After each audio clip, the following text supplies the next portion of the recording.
Toujours dans l'écoute de la voix de Dieu. Toujours dans l'écoute de la voix de Dieu. Il est écrit que l'homme ne se nourrira pas seulement de pain, mais de toute parole qui sort de la bouche de Dieu. Dans Matthieu chapitre 4 ou dans Luc 4. L'homme, l'être humain, a deux nourritures. A deux nourritures. Et la nourriture de son corps physique, fait de chair et d'os. Et c'est dommage que nous connaissons que cette nourriture, tandis que c'est celle qui est éphémère. Elle soutient notre corps, mais c'est celle qui est éphémère. Mais c'est celle dans laquelle le monde veut focaliser uniquement le regard des êtres humains. Mais il y a une autre nourriture. Il y a une autre nourriture, celle de notre esprit et de notre âme. Les entités les plus nobles de l'être humain. Les entités les plus éternelles de l'être humain. Et c'est Jésus qui a décodé cette nourriture. Il dit dans l'homme, il ne mangera pas simplement de la nourriture physique. Il doit manger une nourriture spirituelle. Il doit manger une nourriture de l'esprit. Il doit s'abreuver d'une nourriture surnaturelle. Et cette nourriture-là, bizarrement, cette nourriture est préparée dans les entrailles de Dieu. Cette nourriture, l'image. Vous verrez, donnez-moi des plus loin notre micro.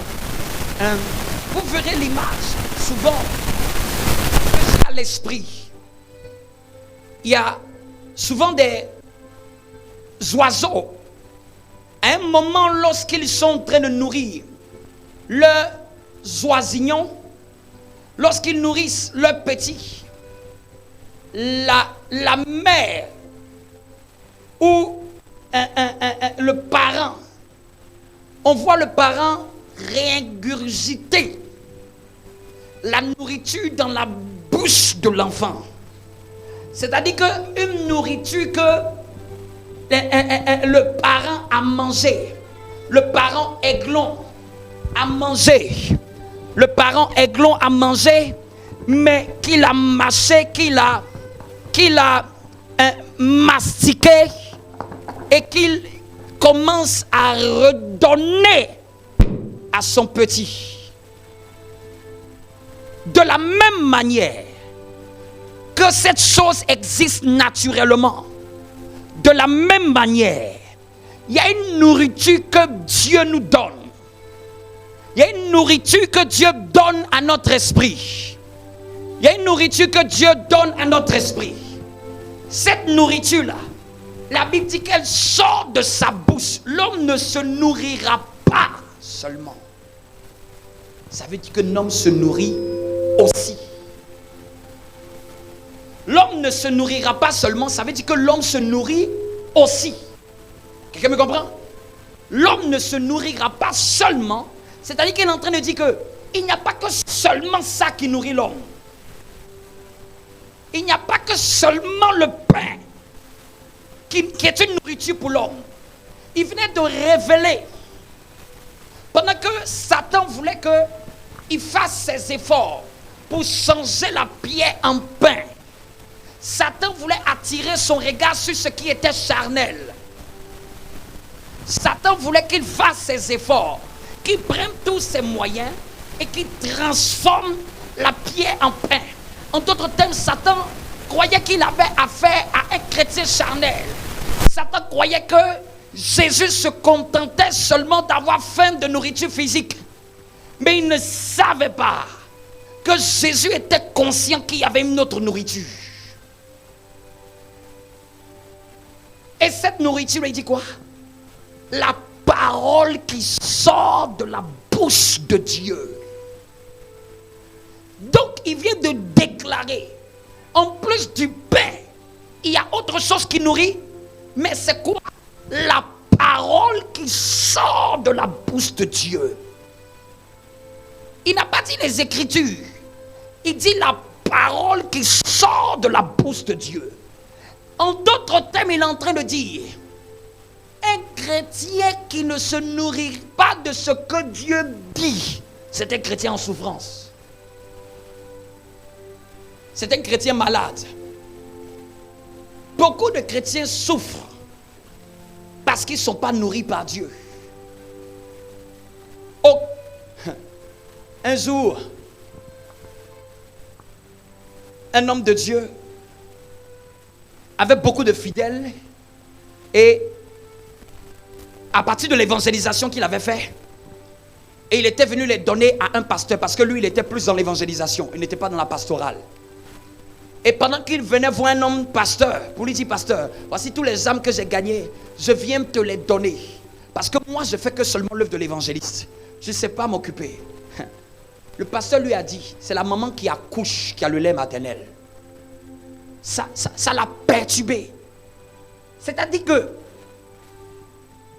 il y a quelque chose qui est rattaché à la personne qui nous a engendrés en esprit. Il y a une chose qui est de Dieu qui doit entrer en nous. Quand un enfant naît, c'est comme si biologiquement, il y a un lait, il y a une vitamine qui est pour sa croissance, qui est cachée dans le sein maternel. Vous me comprenez un peu? Il y a quelque chose qui est rattaché à sa croissance, qui n'est pas dehors, mais qui est dans les entrailles de sa mère. Et ça ne se déclenche qu'au même moment qu'il est né.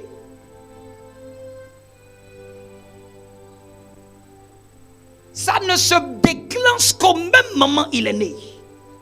En d'autres termes, la question que je me pose et qui m'est à l'esprit, comment j'ai fait pour écouter Dieu quand je n'étais pas chrétien?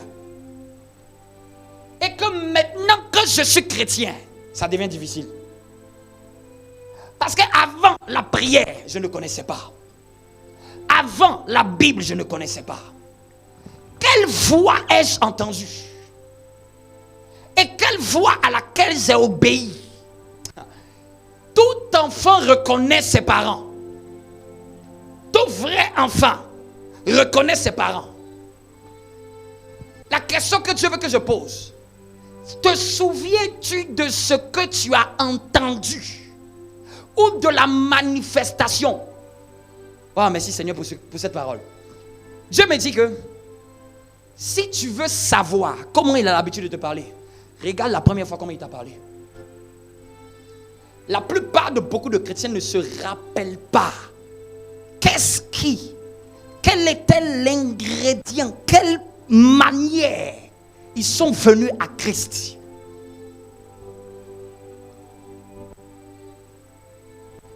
Dieu ne se trompe jamais. La même manière qu'il a utilisée quand tu n'étais pas sensible, c'est la manière la plus sûre de l'écouter. Parce que c'est la manière qui s'est manifestée quand je n'étais pas sensible. Cette manière-là, c'est comme ton canal premier. Ton premier canal.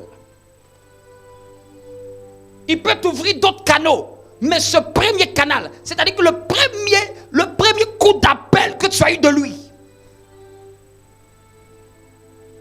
Rappelle-toi. Rappelle-toi comment il t'a visité. Rappelle-toi comment tu t'es mis. Tu t'es donné à lui. Rappelle-toi même de ce que tu étais en train de faire. La plupart de certains, si tu avais écouté un message, je vais prendre mon témoignage personnel. Ce qui m'a poussé à avoir un esprit de repentance.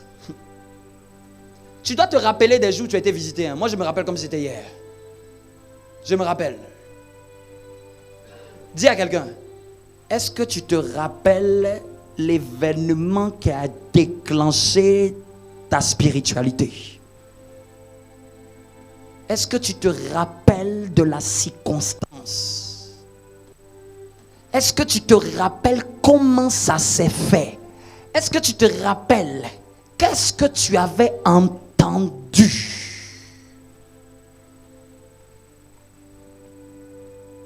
Ou c'était à l'occasion de quoi? Ça parlait de quoi? Et un esprit de repentance est venu pour que tu te donnes à Dieu plus qu'avant. Est-ce que tu te rappelles? Parce que si nous voulons grandir dans l'écoute de Dieu, il faut se rappeler comment Dieu t'a contacté la première fois. Comment Dieu t'a contacté? Regarde quelqu'un, dis-lui, comment Dieu t'a contacté la première fois? Tu as oublié le numéro qu'il a utilisé.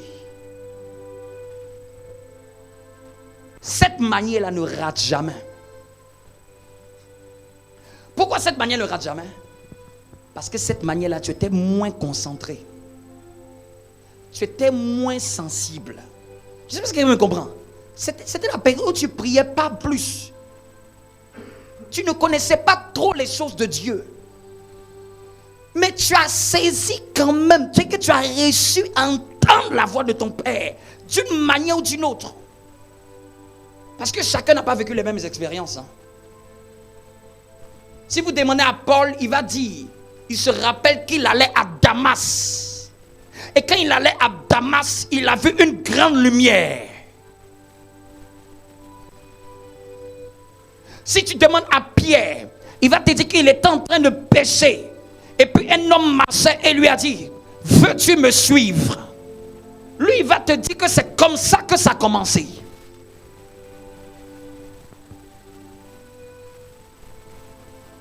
Si tu demandes à Nathanaël, il va te dire que c'est Philippe qui allait le chercher et qui l'a emmené pour dire, écoute ce qu'il est en train de dire. Le voici. Et puis si tu demandes à Nathanaël, il va te dire, c'est quand Jésus a dit, je t'ai vu sous le figuier. C'est là qu'il a dit, tu es le Messie. C'est-à-dire que lui, il a reconnu le Messie quand une prophétie était là. Si tu demandes à la femme samaritaine, elle a débattu avec Jésus. Mais quand c'est arrivé à son tour où il lui a dit, emmène-moi ton mari. Et quand elle a dit que je n'ai pas de mari, et qu'il a répondu en réalité tu en as eu 5, ça a déclenché quelque chose dans sa vie. Comment a commencé ta rencontre avec Dieu? Ou est-ce que tu te rappelles des saisons où il y a eu des déclenchements de foi plus grandes qui t'ont poussé à aller à un niveau supérieur? Celui qui ne se rappelle pas, c'est qu'il a un souci dans sa foi chrétienne. Qui ne se rappelle pas d'éléments, des moments qui ont déclenché d'un sursaut spirituel. Ce qui s'était passé à la période, c'était à l'occasion de quoi? C'était suite à quoi? Comment la parole est venue à moi? Quelle manifestation de Dieu s'est passée pour que je puisse être là? Vous savez, il y a 20 ans en arrière, je me rappelle toujours ce qu'une jeune fille a dit lorsqu'on m'a invité dans un groupe de prière. 20 ans en arrière, c'est-à-dire 24 ans en arrière, je n'ai jamais oublié ce que cette fille a dit. C'était ma première fois d'être dans une réunion de prière à dynamique évangélique et protestante. Je ne me rappelle plus, parce qu'il y a 24 ans, je ne me rappelle plus de tout ce qu'elle a dit. Mais elle a dit une seule phrase qui est restée dans mon cœur comme un poignard. Que le royaume de Dieu est forcé. Et c'est les violents qui s'en emparent. Son nom, je ne sais pas. Je ne sais pas qui elle était. J'étais juste présent. Je ne me rappelle même plus de son message. Mais je me rappelle d'une parole qui est sortie de sa bouche.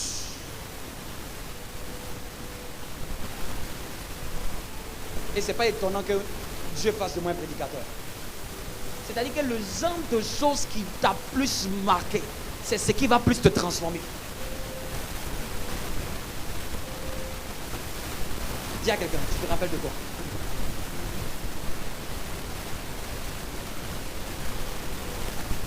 Tu te rappelles de quoi?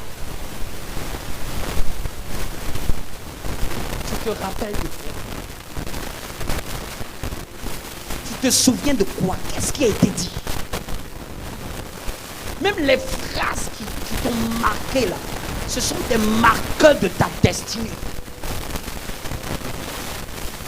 Ce sont des ingrédients, des choses qui te prédestinent. Ça ne t'a pas marqué par hasard. Il dit, on a beaucoup prié pour lui, il voulait même devenir musulman. Il dit qu'un jour, il dit que vous m'avez beaucoup invité à l'église. Mais il dit, c'était lors qu'un invité était à l'église.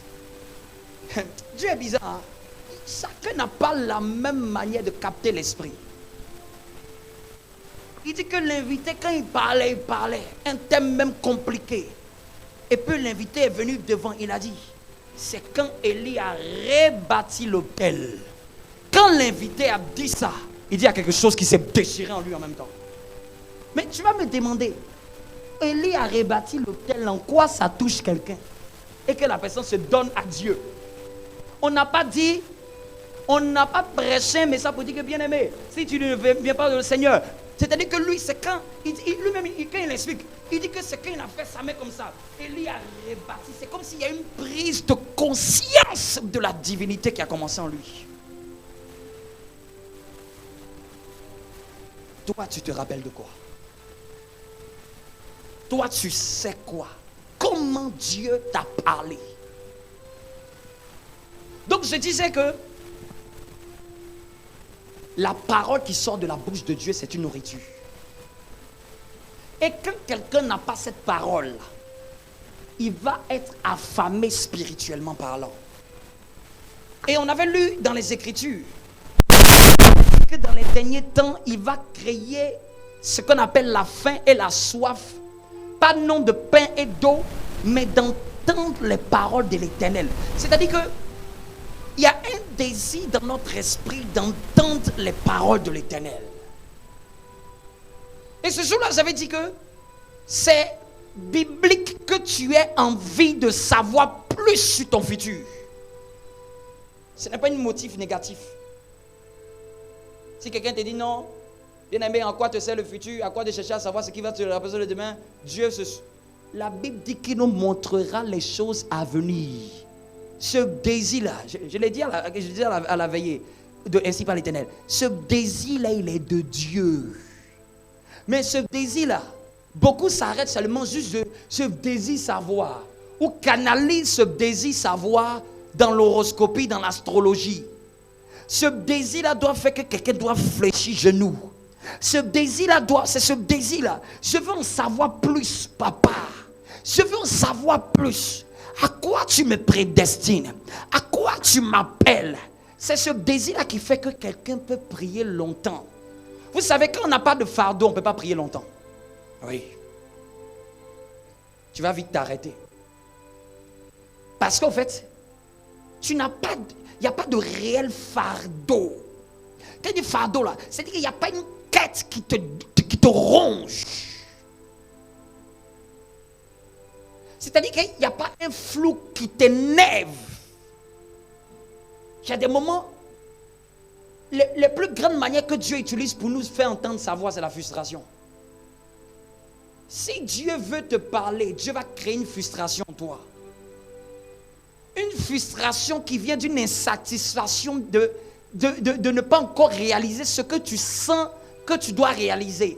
C'est-à-dire que Tu sens qu'il y a quelque chose qui doit sortir de toi. Tu sens qu'il y a quelque chose qui doit se manifester. Mais parfois, tu ne sais pas quoi.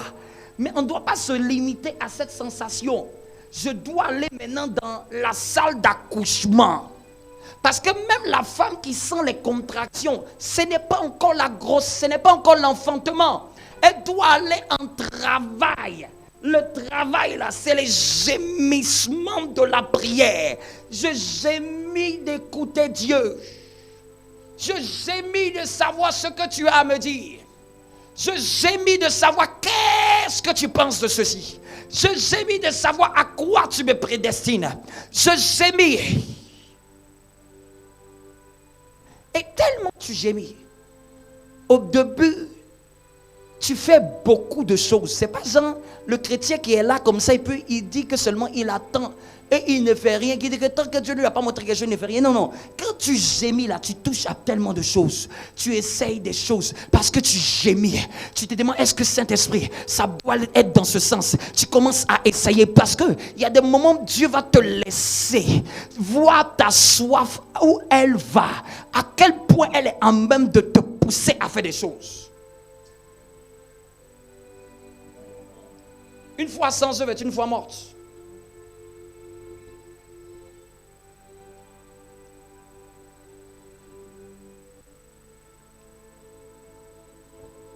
Est-ce que je peux parler encore? Est-ce que je peux parler encore? Une des choses que le Saint-Esprit, gardez à l'esprit une chose, dans l'écoute de la voix de Dieu, si vous me demandez, pasteur, est-ce que tu as déjà entendu une voix? Devant la chair, je n'ai jamais entendu une voix. Mais j'ai beaucoup de fois écouté Dieu. Et j'ai beaucoup de fois aussi souvent raté la pensée de Dieu. Parce que lorsqu'on parle de l'écoute de la voix de Dieu, inconsciemment on pense que je dois entendre une voix. On a dit qu'il s'agit du Saint-Esprit, puisqu'il habite en nous, il va nous parler dans notre quoi? Dans notre quoi? Ceux qui ont bien révisé les leçons. Il nous parle où ça? À l'intérieur, c'est quoi? Dans le cœur. Ce que l'œil n'a point vu, ce que l'oreille n'a point entendu, ce qui n'est pas monté dans le cœur. Et qui parle du cœur, parle de 4 composantes à l'intérieur. Et les précédentes fois, j'ai parlé de ce qu'on appelle la conscience. C'est-à-dire que il y a des choses Dieu ne va pas te dire, il a déjà inscrit. Ce matin quand je roulais, on prenait la route, il m'a dit, regarde, tout le monde sait sur l'autoroute qu'il y a la file de droite, il y a la file du milieu, il y a la file de gauche. Et regarde, chaque file est délimitée par des lignes blanches. C'est-à-dire que celui qui a fait le code de la route n'est pas en train ne vient pas encore répéter ça au conducteur. Le conducteur qui prend cette autoroute est supposé déjà connaître qu'on ne sort pas de la ligne. C'est comme ça que quand Dieu nous a créés, il y a certaines lignes blanches qu'il a mis dans notre esprit. C'est-à-dire que ces lignes blanches, là, sont les marqueurs de la droiture de Dieu. De la manière dont Dieu veut qu'on marche. Et il a mis ça dans les êtres humains à tout le monde. C'est juste que ceux qui n'ont pas l'esprit de Dieu ont étouffé ou ont brouillé, ont fermé leurs yeux spirituels à discerner ces lignes blanches-là. Sinon, elles sont bien là, ces marqueurs. Et on avait déjà dit que, comment les reconnaître? On avait dit que quand tu dois faire quelque chose, tu vas le savoir. Si ton cœur ne te condamne pas, c'est que tu as de l'assurance. Dès que ton cœur t'accuse, tu sais que Dieu n'est plus dedans. On n'a pas besoin de venir dire ça, demander, Seigneur, qu'est-ce que je dois faire? Hey, Dieu ne va pas te parler dessus. il a déjà balisé ça. Il y a des choses qu'on ne demande pas à Dieu. C'est considéré comme étant su.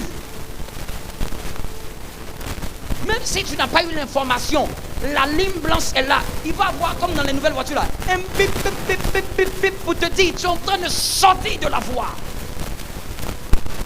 Et ça, c'est parce que les réglages de ta voiture sont bonnes. Il y a des gens qui ont enlevé le son de la du ça les énerve, ils ont enlevé. Ça, c'est les gens qui ont tué leur conscience. Quelqu'un me comprend un peu? J'insiste, hein. Il y a des choses qu'on ne demande pas à Dieu. Ton cœur te condamne, Dieu n'est pas dedans. Ton cœur t'accuse, Dieu n'est pas dedans. Ton cœur n'est pas en paix, ne fais pas. Si tu ne veux pas prier pendant... Si Dieu...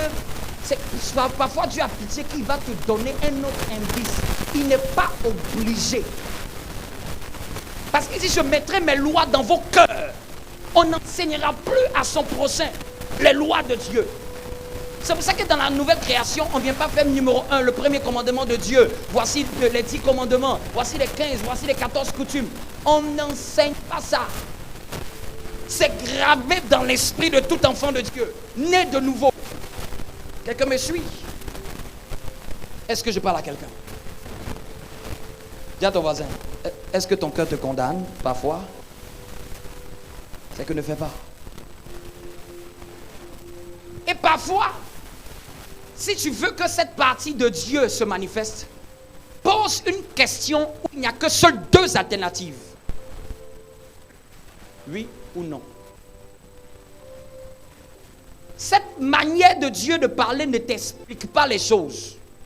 Elle te dit seulement oui ou non.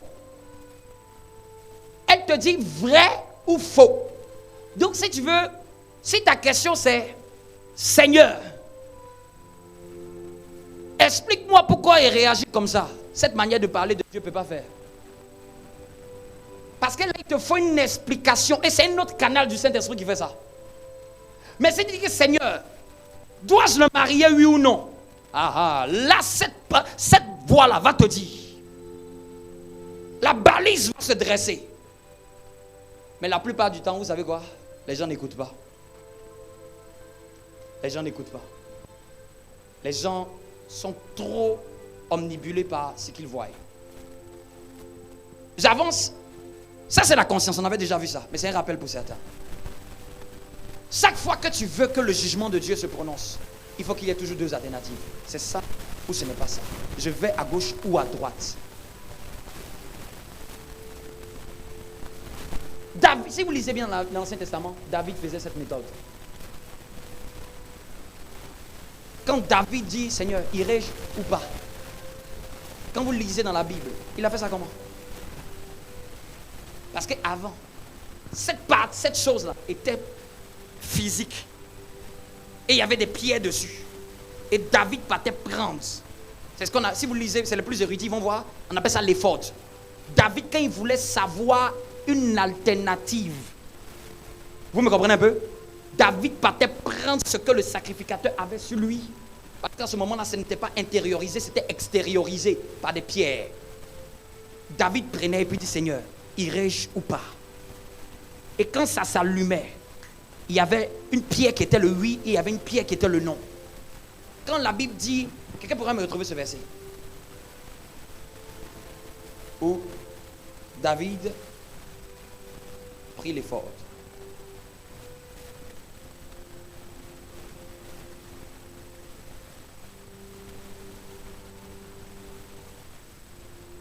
Ou quand vous voyez, où la Bible dit que David consulta l'Éternel.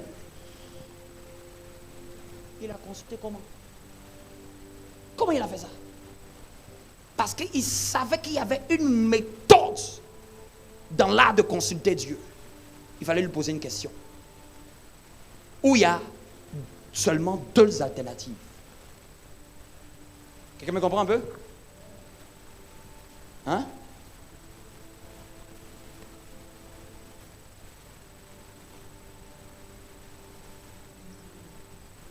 Si quelqu'un a trouvé pour 1 Samuel 30, on va lire. Je lis ça juste pour que ça vous aide un peu. Je suis en train de vous donner des clés qui vont vous aider. C'est-à-dire que si tu es chrétien expérimenté, tu sais quelle dimension de Dieu tu vas activer. Tu sais que quand c'est pour un choix, où il n'y a que seulement 2 alternatives, tu sais qu'il y a la borne de Dieu. Elle va juste s'allumer dans ton cœur pour te donner de l'assurance, pour te donner de la paix ou de la joie. Et la plupart du temps, c'est ça, tu fais une sorte d'assurance, tu fais une sorte de paix, tu ne peux pas l'expliquer. Et il n'y a pas d'autre information à part ça. Il y a des choses, si tu attends plus d'informations que ça, c'est que tu ne feras jamais. Oui. Il y a des choses que Dieu va vouloir que tu fasses. Dieu te donnera seulement juste la paix de le faire. Si tu... Quelqu'un peut lire 1 Samuel 30, verset 8. David interrogea l'Éternel en lui demandant. C'est-à-dire que dans l'art de considérer Dieu, il faut avoir l'art de savoir poser la bonne question. Doivent poursuivre cette bande, c'est-à-dire qu'il y avait quelque chose qui s'était passé, les Philistins sont venus dévaster tout. Mais avant de partir, avant de commencer à attaquer, il demande, dois-je poursuivre cette bande? Parviendrai-je à les rattraper? Vous voyez la question qu'il pose, il n'y en a pas 20 000 alternatives. Hein? C'est soit c'est oui, c'est soit c'est non. Amen. Oui.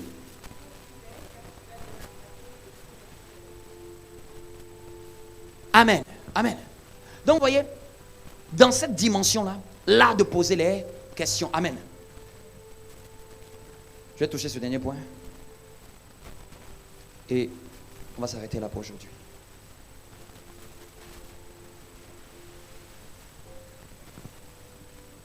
Il y a des choses que Dieu va vouloir nous communiquer. Ça va venir comme... Merci Saint-Esprit. Au fait, tu vas juste être attiré. C'est ce que j'appelle juste une attraction divine. C'est-à-dire que tu n'auras pas d'autres informations, mais tu vas te sentir attiré par ça. Et la différence entre cette attirance et la convoitise, c'est que tu n'as pas entendu quelqu'un te dire d'aller faire. Vous savez ce que Satan peut faire? Satan peut te laisser prier. Mais la personne qui pouvait être un contact pour toi, tu n'as pas senti que vous ne devez jamais vous laisser. Bien-aimé, même concernant la destinée, il y a les relations. Tu ne vas pas avoir de flash pour dire, celui-ci c'est ton ami bien-aimé. Marche avec lui. Hey. Celui-ci. Et pareil aussi pour les mauvaises connexions. Tu vois la personne arrive dans ta vie. Et puis tu sens que tu ne dois pas lui donner accès à ton intimité. Ça ne veut pas dire que tu te méfies de cette personne. Mais tu sens qu'il y a une limite dans laquelle la personne ne doit pas arriver. Si tu ou négliges ça, ça va te coûter cher. Les gens sont morts comme ça à cause de ça. Ça va te coûter cher. Et moi j'écoutais un prophète, il parlait à un couple, il dit, vous avez pris la servante, vous n'avez pas prié. Tu as senti que tu ne devais pas la prendre, et tu l'as pris quand même. Sorcellerie qu'elle a commencé dans la maison. Vous allez voir. Il y a des choses là. Il faut écouter ce que tu sens à l'intérieur. Il ne faut pas attendre que j'ai une illumination. Beaucoup de chrétiens attendent des illuminations. Beaucoup de chrétiens attendent des extravagances. Beaucoup de chrétiens aiment que ça soit spectaculaire. Je te parle. C'est juste que tu n'écoutes pas. Quand tu ne sens pas, ne fais pas. Surtout quand c'est contraire aux choses de Dieu. Et que ton cœur te sait. Ton cœur te sait. Ton cœur te sait. Même si tout est calculé. Même si tout est fait, ne fais pas. Et quand tu sens que quelqu'un que tu viens de rencontrer, tu sens. Quand c'est des relations qui viennent de Dieu, tu sais quoi? La plupart, ça marche facilement. ça match facilement, sans effort, ça glisse comme ça. C'est comme si vous n'avez plus envie de vous laisser. Vous sentez que, André, on s'est déjà vu quelque part. On s'est vu au ciel. C'est juste qu'on est venu dans deux familles différentes et puis après on s'est retrouvés. Mais avant, nous parlions au ciel. Un jour, un pasteur que j'aime bien, il disait qu'un jour il s'est levé comme ça. Il est triste, il ne sait pas pourquoi. Comme c'est un prophète, cette tristesse n'est pas venue à cause d'une information. Si c'est une information qui te rend triste, ce n'est pas Dieu. Quand c'est Dieu, ce n'est pas stimulé par quelque chose que tu as entendu. C'est comme ça qu'on sait les émotions. Quand c'est une émotion qui n'est pas de Dieu, c'est parce que tu as entendu ou tu as lu ou tu as vu. C'est ce qui fait que tu as eu cette émotion.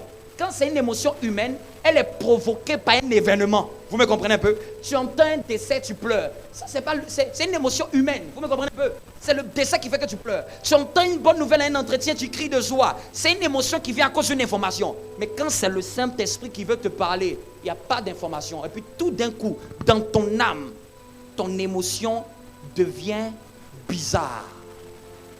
Il se lève le matin. Ils se sentent bizarres. Mais comme les chrétiens, la plupart du temps, souvent, ils ne sondent pas le cœur. Comme il est prophète expérimenté, il dit, qu'est-ce qui se passe? Qu'est-ce qui se passe? Et comme Dieu nous a donné la langue pour chercher pour sonder les choses de Dieu, parce que qui connaît les choses de Dieu, si ce n'est l'Esprit de Dieu qui est en lui? Il commence à faire racher mantabahas. Qu'est-ce qui se passe? À un moment, il dit, qui de mes fils doit vivre un malheur? Qui de mes fils? Et puis Dieu lui dit, c'est l'enfant d'un de tes fils qui va mourir. Il faut que tu interviennes. Il a pris son téléphone parce qu'il dit, il sentait une pression, d'une tristesse le matin. Dieu, il peut te parler par une forte émotion. Mais en général, pour que Dieu parle comme ça à quelqu'un, c'est quelqu'un qui a travaillé son cœur. Dieu n'utilise pas trop cette borne-là avec n'importe qui. Dieu utilise ça en général quelqu'un qui a un cœur pur. Quelqu'un qui a un cœur pur. Quand il dit cœur pur, c'est-à-dire que quelqu'un, quand tu le vois même de base, quand il était païen, il pensait pas mal des gens. Oui. Parce qu'il y a des gens, quand ils étaient païens, ils pensaient beaucoup mal. C'est que leur fond, là, il n'était pas bon. Ils cherchent à contacter. Ils cherchent à contacter. Parce qu'ils savent. Et on dit, ils ont mené l'enfant là quelque part en vacances. Il dit, faites-le quitter là-bas. Le temps que l'information va arriver, la même minute, on dit l'enfant est mort. Hey! Chose de Dieu, c'est-à-dire que il dit que ça lui a fait tellement mal. Parce que il était à deux doigts d'intercepter ça. Et il s'est levé seulement à une sensation. Si tu te lèves les matins et que tu sens un truc de fer, s'il te plaît, pardon, ne néglige pas. Tu sens de prier, même si c'était hors protocole, prie. Va même au travail, entre dans la partie du WC là, prie. Casse-toi là-bas, prie. Parce que tu ne sais pas ce qu'une minute de prière peut empêcher. Je vais m'arrêter là. Et les gens, quand tu pries. Ça, c'est ceux qui sont beaucoup plus concentrés dans la prière. Quand ils prient, tu n'as pas pensé à quelqu'un. Et puis, soudainement, son image vient dans ton esprit. En fait, il y a une information sur lui. Il y a quelque chose qui le concerne. Et si tu te mets à creuser, parce que souvent Dieu te bip juste. Et après, maintenant, c'est à toi d'aller l'appeler. Amen. Il te donne juste un signal. Maintenant, c'est après que tu vas prendre ce signal-là pour aller prier. Qu'est-ce qui se passe? Qu'est-ce que tu veux me dire? Je ne comprends pas. Seigneur, pourquoi j'ai vu cette image? Pourquoi elle me revient? Pourquoi ce nom-là me revient fortement? Pourquoi cette personne de ma famille-là, je pense fortement à elle? Et la plupart du temps, faites tout pour être en bon thème avec les gens. Parce qu'il suffit que Dieu veut passer par toi. Si dans ton cœur, tu n'es pas en bon thème avec quelqu'un, tu sais quoi? Le message là, ça se brouille à ton niveau, dans ton cœur. La plupart du temps, quand tu es quelqu'un, tu as une âme attachée à certaines personnes, ils font tous partie de ton réseau de scanners. C'est-à-dire que toutes les personnes avec qui tu as un lien d'âme, quand on dit lien d'âme, c'est-à-dire une affection. Au fait, dans ton réseau spirituel, ils font partie de ton scanner. C'est-à-dire que ces personnes-là, potentiellement, Dieu peut te montrer quelque chose sur eux. Il est plus facile, sans effort, que tu vois quelque chose sur eux. Parce que ton âme est déjà attachée à eux. Et quand ta sensibilité s'ouvre, il est plus facile que toi, tu aies accès à une donnée de cette personne. Ce n'est pas parce que tu es prophète, hein, c'est parce qu'au fait, ton cœur est ouvert par rapport à cette personne. Et cette personne t'a ouvert son cœur. Vous deux, il a permis que les informations qui concernent sa spiritualité, que vous puissiez partager. Au fait, vous êtes connectés en esprit. Vous êtes mis en réseau. Et puis imagine que c'est le jour là tu es fâché avec la personne. Et puis ce jour-là, la personne est tellement en prière et il y a quelque chose qui te concerne. Mais comme vous ne parlez plus, et que c'est lui qui est en prière, mais comme il était lié à toi, il sent quelque chose, mais il ne sait pas comment il va te dire. Satan est méchant, hein? Demande à Dieu, mets la main sur le cœur. Demande au Seigneur que tu veux être sensible dans ton cœur à ces manières de parler, qui te donnent d'être sensible. Ne négligez pas. Ne négligez pas un ressenti fort. Ne pensez pas que Dieu ne vous parle pas. Ne pensez pas que Dieu est loin de vous.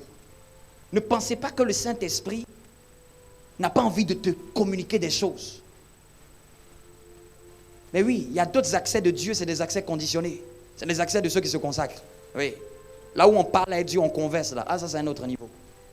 Mais ressentir certaines choses de Dieu, ça il peut te permettre de te communiquer ça. Il peut permettre de t'alerter. Il peut permettre de te prévenir.